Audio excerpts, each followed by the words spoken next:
welcome back. We hope that you are enjoying our interviews and getting to engage with our researchers, our technicians, and our scientists here with us. Joining us now is Nkgaphe, who will be telling us more about his academic background and how you could get to where he is. Hi, Nkgaphe. Welcome. Hi. Thank you very much. Thanks for hosting me today. Thank you. Please introduce yourself to our viewers. All right, I'm Nkgaphe Tsebesebe. So here I'm a student and PhD students, mostly working on artificial intelligence for diagnostics of some diseases. So my background, I have a BSc in mathematical sciences, and then I have an honors in physics, computational physics. I have a master's in physics, another one in mathematical sciences. So now I'm currently doing a PhD in biomedical engineering. 2 master's degree. How did it come to that? Well, it's when you're in the field, sometimes you just want to explore more of the things. So with the BSc in mathematical sciences, basically what you do, you get exposed to all subjects in the STEM. So you gotta choose which ones you major with. You gotta choose about 3, and then I went with computer science and physics, and then I realized no, I need maths in between. So I went back to do another one. Yeah, another one. And how long did it take you with your 2 masters to actually complete them all in all the years in total? Well, it's 4 years, 2 years, one master's, 2 years, another master's. So in total, it's 4 years. Yeah. All right. Looking forward to the red gown, by the way. Yeah, no. Now, how did you learn about your career or your field? Well, mostly I was interested in maths back in high school. So, and then there was this new terms of machine learning, artificial intelligence coming along the way, and then you gotta hear all the stories that what's running behind these mathematical functions, and then that's what I want to explore.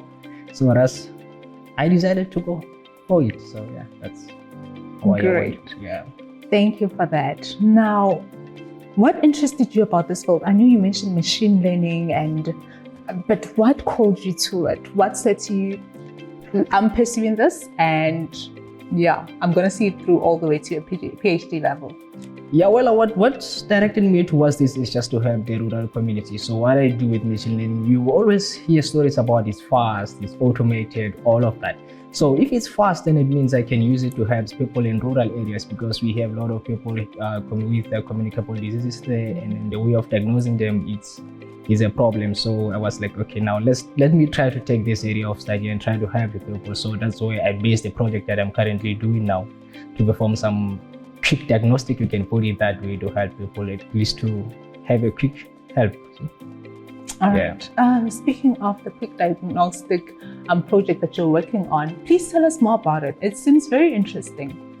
Yeah, well, it's a quite fascinating project. So what happens is we try to teach the machine just to try to diagnose the patterns in a certain diseases. So what happens is, in a simple terms, that artificial intelligence just simply taking the way at which a human mind works. Yeah. All of those neurons sending the messages, then you put them in a computer, you try to make the computer learn, just like how you teach the students in high school, how the mind grabs some of the information, how it learns to process it, and at the end of the day come into a decision making. So we are just developing a function, a mathematical function that performs all of that, and then it runs in the background of the machine, and at the end of the day it's able to tell if you are infected with certain disease or not. So that's basically what we are doing.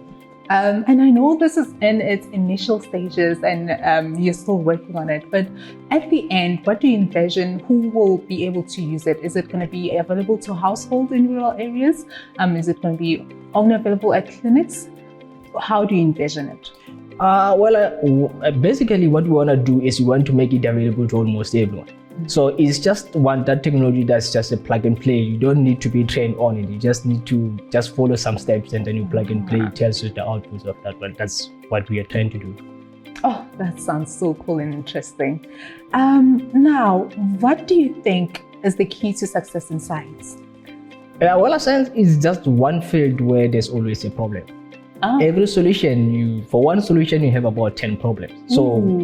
So if you want to get into this field, you just have to be open-minded and just willing to solve any particular problem that you see or you may see. Like the problems, there may be problems that some people don't think is a problem, but if you're able to come up with a problem, it means now you're in the right direction to come into science field. All right, thank you so much for that. Now, if you were to encourage a learner to go into your field of work, what would you say to them? My field of work is it's quite diverse. So for all the students who wants to go into this kind of field, it's just they must be willing to have an open mind, not be afraid of tackling new things. Yeah, because what we need is just what you can bring into the table, not what you can use that is there. We are not working on what's there, but we are looking on what you can bring to solving a particular problem. So there's no actual solution for the problems you're facing. We are looking for someone who can come up with a way of solving them. So any students who's willing to just have a mind that can think out of the box, that's what we're looking for. Well, thank you so much for joining us. Thank you very much. And there we have it from Nkgaphe. All you need is an open mind, being able to solve the problems that arise, because from every one problem, there's 10 other problems that are coming your way. Thank you. Stay tuned for the next one.